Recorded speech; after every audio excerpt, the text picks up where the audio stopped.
Okay, hi you guys. It is the Pretty Coach here. This is Jude, also known as Naeem Shakam. And I'm coming to make a really quick video that I've been wanting to make for about 2 weeks now on forgiveness, okay?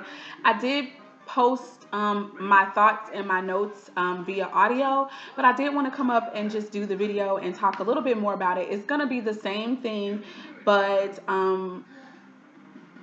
maybe I may go a little bit more into detail. So I do have my phone because I have to stay on task because I am long-winded. So let's see here. Um, the first thing that I want to say this time around, because it took me a long time to get to it on my audio, is that first and foremost, this channel is going to be about spiritual enlightenment in so many different ways, okay? I really pride myself on wanting this channel to be about both spiritual beauty as well as outer beauty. So that's where the idea of the Pretty Coach even comes from, all right? I don't want us to just be beautiful outwardly, because if you have a hideous spirit, doesn't matter how cute you are, no one's going to really want to be around you for any length of time, especially if they realize that your spirit is ugly, okay? You will not have people around you very long, and you'll be ultimately the longer you go this way, you'll be miserable in life, because we are people who like to be surrounded by other people. We like connection. Moving on. For those of you who are on your own spiritual journey, self-love, self-care, self-healing, then I feel like this video is going to be really helpful to you. And so I hope that it will. I really hope that it will. I'm not a guru. I'm just a person who lives life too. Okay, that's pretty much it. And these are just some of my experiences personally with forgiveness. And I just feel like, I've heard that from me, from other people, that forgiveness seems to come really easy for me. And when I have sat and reflected on that, that is true. It is true. And some people do have it a little bit easier than others with certain things, but it's still hard, even though it happens quicker for me, it's still a hard thing to go through. It's just like those things happen just faster. Moving on. So for me, I learned about forgiveness, and I learned about really how it liberates me by way of experiencing sexual abuse and it being from a family member. You know, lines are always blurred when you experience sexual abuse and it's a person in authority that you know. Yeah, that's a whole nother video for a whole nother time. But ultimately, I really love this person. This is this is a family member, a close relative, my brother on my mom's side, that I experienced this with. And it was not just molestation. It's like it graduated from molestation to rape over a span of years, actually. Okay, this person was in and out of our home, in and out of our lives. And so I would have a break sometimes. But whenever this person would come back home, quote unquote, then I lived pretty much in fear and just kind of knowing that, oh damn, this person is back again. And even if he left me alone for a little while, there was a possibility that he was just gonna come back again and start bothering me again. And that's usually what happened all the time. I was very intuitive, and a lot of those gifts were actually strengthened because of this whole situation. So as a result of this type of abuse, blurred lines, multiple personalities, because and my mind was really messed up. It was very hypersexualized at a very early age because of this sexual activity that I was introduced to at such a young age. My abuse started at about 6 from what I can remember. It could have been sooner, but I clearly can remember being 6 and really feeling like, okay, this is not right. Something is wrong about it. And it happened off and on until I was about 12, okay? Actually, I was 11 and a half. And at 12, I had put my foot down and was like, I'm not going to let you do this to me anymore. I got my voice, okay? With sexual abuse, it can take away your voice. It really can. I was always a very vocal child, center of attention. That's that Leo sun in me and Leo moon. And after that started to happen to me, I don't really know if my parents really noticed the change in me, but things did change. I noticed the change. I was still a Leo, and I still, was her and would talk. But whenever this person would come around, things would change for me. Okay. I would immediately have an attitude.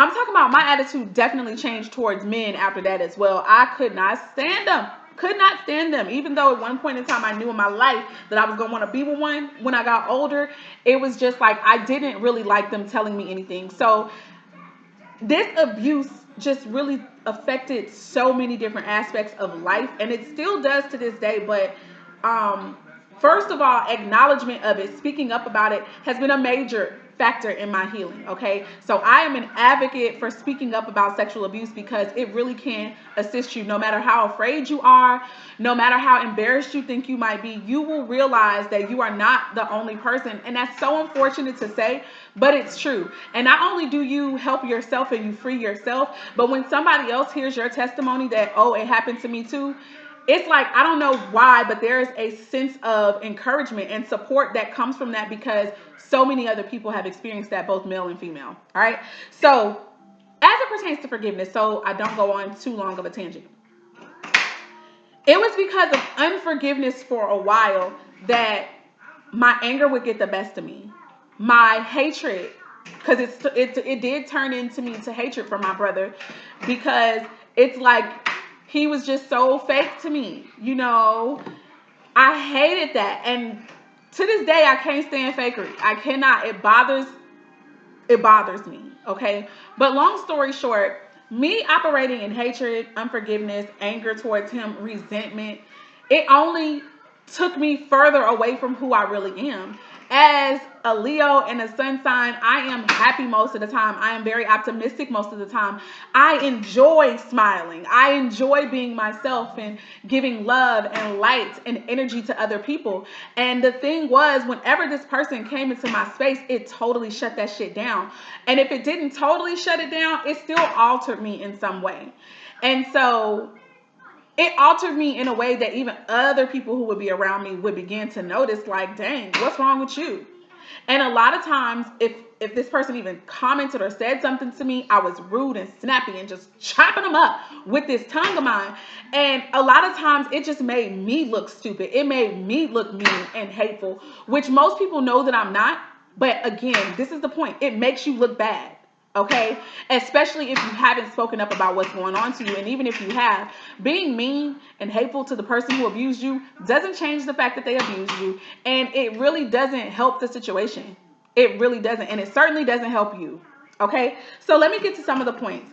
I feel like forgiveness is a gift that we can give to ourselves. Okay, some people might be like, okay, Jude, or okay, the pretty coach, how is it that forgiveness is a gift for yourself? So here's an example for me.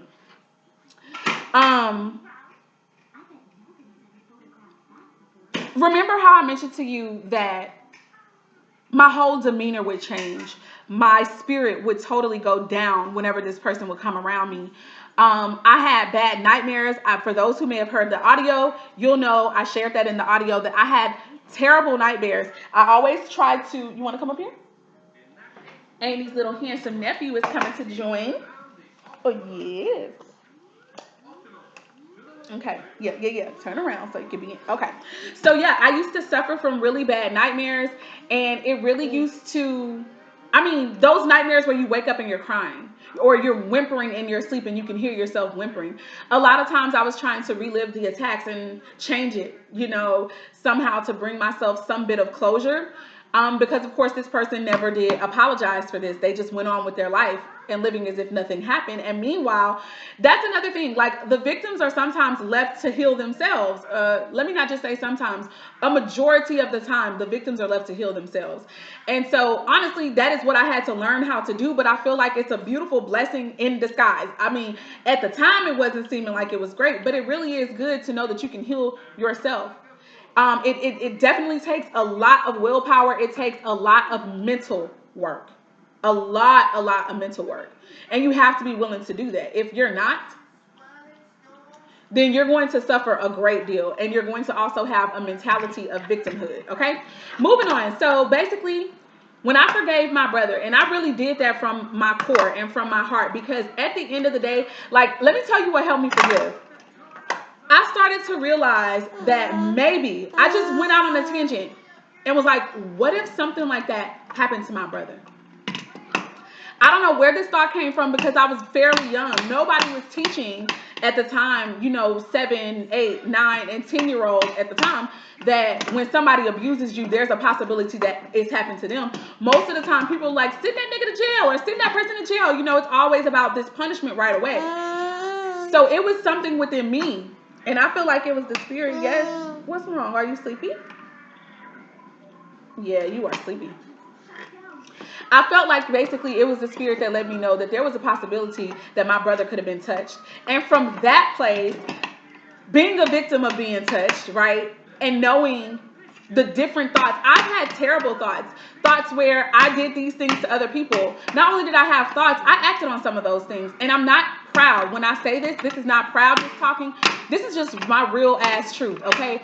The kissing cousins, the hunching people when you're younger, and everybody that does that don't even have to be abused. But I know for a fact that it is highly likely that if a person has been sexually abused, they're going to also abuse another person, even if it's not intentional. Even if they're not looking at this like, I'm going to go and abuse someone. No, that's not the way it works. It's a learned behavior that people tend to reenact when it's happened to them. So because I knew myself, and I knew that after that happened to me with my brother, unfortunately, I went on to do some of the same things to other people that I had done to me. When I sat back and reflected, I was like, oh my God, maybe somebody did that to my brother. And me understanding all the different mentalities that have crossed my mind, or thoughts that have crossed my mind that were not necessarily me, but they became a part of me because of what happened to me. It made me sympathize, or not sympathize, but empathize with him. Because, again, I didn't continue to act in these behaviors because I knew that they were not right. But the point still remains that I've done it, okay? And then I had other people who were my age do it to me too. So it's just like, this is a vicious cycle that once it's done to someone, then a lot of times they do it to other people. Not on purpose. Some people do it on purpose because they, become sick, because that is a learned behavior that they've been knowing. Others do that because out of curiosity and because something happened to them. And it's a dead giveaway. A dead giveaway. And I would tell any parent that if your child is doing something like that, or even just touching on themselves, there's a high probability that someone has already touched them. Okay? And that's something to look out for. But anyway, empathy, putting myself in my brother's shoes, trying to be very understanding of him, is what helps me to forgive him. And to realize that it was a possibility that somebody did this to him, and he was reenacting that with me and whoever else he harmed. Totally put shit in a different perspective. And then I felt sorry for him. Okay? So the other thing that forgiveness for me did is it really freed me from walking around with this heaviness, with this sadness. I was depressed. What's the matter? I was depressed as well because of it. And I didn't call it that because I didn't know to call it that. And honestly, you don't think that black kids get depressed. Like, at the time when this was going on with me, I'm 33 now. So this was over 10 years ago. And we weren't really talking about depression and mental illness in the black community. You know what I'm saying? So I would have, and then I'm a church girl too. Growing up in the church of PK, I would have never said I was depressed. Because again, also, that's that Leo energy in me. I'm the sun. I'm bright. I'm happy. I bring joy. I have joy to give and to bring. So I never, ooh, he's so cute. I literally would have never said I was depressed, but I was experiencing that, okay? So basically, me understanding and being empathetic towards my brother and forgiving him, it helps me for myself. It helped me to forgive myself. And it also totally I promise, I will not forget the day. I think I have forgot the date, but I remember the feeling that I had of just like weights being lifted off of my shoulders because I stopped hating him. And I was like, I really didn't want to hate him no way. I love my brother. My brother he wasn't always like that. He didn't always do that to me. You know what I'm saying? He was really my protector at one point in time. I don't know when it shifted and changed for him, but it did. And that changed my life as a result. But I didn't hate my brother. I didn't like what he did to me, but I did not hate him as a person. To meet my brother, he's very charming, he's very kind, very loving and affectionate. But, unfortunately, that's something that happened to him and it has fucked him up. So, like I said, me having empathy and forgiving, it freed me. It made me lighter. It made me be able to operate in my truest nature, which is to love and to be able to give joy. All right, what else? What else? What else do I want to say? Oh, also, I took my damn power back. I mean, what he did to me didn't have control over me no more. Like, I'm not going to be angry all of a sudden just because you show up to a party or because you come to the house. I'm not going to allow you to affect me like that anymore. That was an amazing feeling to have my power back. I mean, it really, really was. And you know what? The beautiful thing about this is that you can learn from this and you can use this information over and over and over again in your life. Okay, these things that we're learning in this lifetime, they're for us to continue to use, because once you pass one thing, you're going to go through something else and you're going to have to, learn how to apply certain principles to this next area in your life. Okay, and the more that you use it, it's like a muscle. The stronger that it becomes and the quicker that you can get through shit that normally would have people laid out for years. Okay, some people wouldn't even be able to deal. So let's move on to the next point. So basically it gave me my power back. And also I didn't have to hide parts of myself anymore that I used to. Okay, I used to hide my fucking smile. I used to hide my body. I am a girly girl. Okay, I enjoy looking nice. I'm not like that all the time. Sometimes I have my moments when I want to look tomboyish and shit. But other than that, I like to be curt. Okay, and I'm telling you, like, I started wearing baggy clothes. I started looking two sides. It was just crazy. Hiding myself, hiding my beauty because I didn't want anybody to be tempted to touch me. All of that changed. Okay, so my sister's back. I might have to come back with this, but I'll be back, you guys. I hope that this is enough for forgiveness at this time. Well, I'll finish it real quick. I have one more point. It says, the other only example I wanted to give is that forgiveness is a gift to yourself, but it's also a gift to the other person. And the way that you gift another person is basically, they have an opportunity to correct their behavior. Okay, they have an opportunity to correct their behavior without immediate punishment and without being forced to. Like, it's something that they can do as a change of heart for them. That's true. It's not fake. You don't have to worry about whether or not this person is only changing because they don't want to go to jail or because they don't want to get hurt or what have you. This is something that it comes from their own heart, okay? And that's more beautiful than somebody being forced to have an apology or being forced to make changes, because you don't know if that shit is real. But if somebody does it on their own accord and in their own time, to me, that's organic, it's natural, it's real, okay? So let's see. And they also get freed from the burden and the heaviness that could come, because again, remember, some people are just doing what was done to them, and I'm not excusing that as if it's okay, but I have to say that it's true. And some people don't even really like themselves. They don't like themselves because they do that. When you forgive someone like that, it's almost like a light to them in darkness. It's like a light in darkness, and they realize, I don't have to be like this anymore. I can get help. I can, you know what I'm saying? It just frees people up, to me, to possibly get the help that they need, to possibly change their lives for the better. Really being rehabilitated.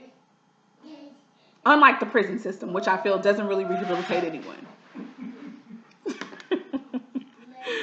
Oh, wow. So funny. So anyways, also, a lot of times people commit suicide or they'll kill themselves because it's a heavy weight even on them to hold that to themselves, because it's something that really they're not proud of. They're ashamed. And so if somebody is steady holding this over their head, like, you did this to me, you're trifling, you're horrible, you're a terrible person, you're A, B, and C, if you're not being empathetic to the fact that it's true that something like that could have happened to them and they could have been a victim at one time too, like, you can make them feel like they're shit, like they're nothing, and that they don't deserve to live. But the truth is as long as there's breath in people's body, there's a possibility that they can change. Okay, especially if they want to, and especially if they are encouraged to change. And love does that. Love forgives. Love gives people the opportunity to change their behavior for the better, because in that you give people life. You don't try to kill them. You don't try to say, throw that sucker away in the jail, put him under the prison, kill him. That's death energy. That's low vibrational, if you ask me too. And people will want to kill themselves because they have this terrible stigma attached to them that maybe they didn't even want to have. I'm not talking about psychopaths, but even though they come from terrible situations sometimes too. So You can free another person from their own guilt, from their own shame, from their own heaviness by simply offering the gift of forgiveness, whether they ask you for it or not. It's a gift of love, okay? So if you are a person who also, I forgot to say this, y'all. I want to say this at the beginning. Forgiveness is a very powerful gift. It's a very powerful tool when it comes to manifestation. So I say that to say, if you have unforgiveness in your heart, it can literally keep you from manifesting what you want. Hands down. It can keep you from getting what you really want. And I'm not saying that you won't be able to manifest anything, but what I am saying is that it can block your manifestations. So, if you want to manifest the kingdom for you on earth, you've got to get to a space where you can forgive people who have mistreated you, where you can forgive people who have hurt you. Irregardless to whether or not they change their ways, that's not your concern. That's when you give people over to spirit. You give people over to the divine. Look at Malachi. But yeah, when we do that, we can also liberate other people from operating in low vibrational energies. Like, you never know. Your forgiving them could literally alter their life. It could cause them to be like, it could cause them to become an advocate. You just never know. Okay? And as people of love, as children of light, as light bearers and light workers, I think that one of the things we should always hope for is for the best for people. So forgiveness in a situation like what I'm talking about, it does that. And really, this can be applied to any circumstance. And people may look at forgiveness as weakness, but it is certainly not. It is one of the bravest things. And it is definitely a strength that everyone doesn't have, but people can have it, but they have to work for that shit. And some people simply don't want to do that. I submit and I encourage you all to do it. And to continuously do that. Continuously practice forgiveness also of yourself. So without further ado, these are my thoughts on forgiveness. Again, I really feel like it's very imperative that you not operate in unforgiveness if you want to manifest anything. So if you got some unforgiveness in your heart, please go within yourself, seek, find it, get rid of it. All right, guys, this has been The Pretty Coach. I am signing off. Please let me know your thoughts in the comments. And yeah, if you haven't already subscribed to this channel, I definitely plan on having more discussions like this. Also, this is my makeup page and channel. So again, this is about inner beauty and outer beauty working together in unison, okay? Yeah, bye, you guys. Subscribe to the channel, like this video. And check out some of the other videos I have. It's not many, but I'm working on getting that up, okay? You guys have a beautiful day. Peace, love, light, and darkness working in harmony together. Bye.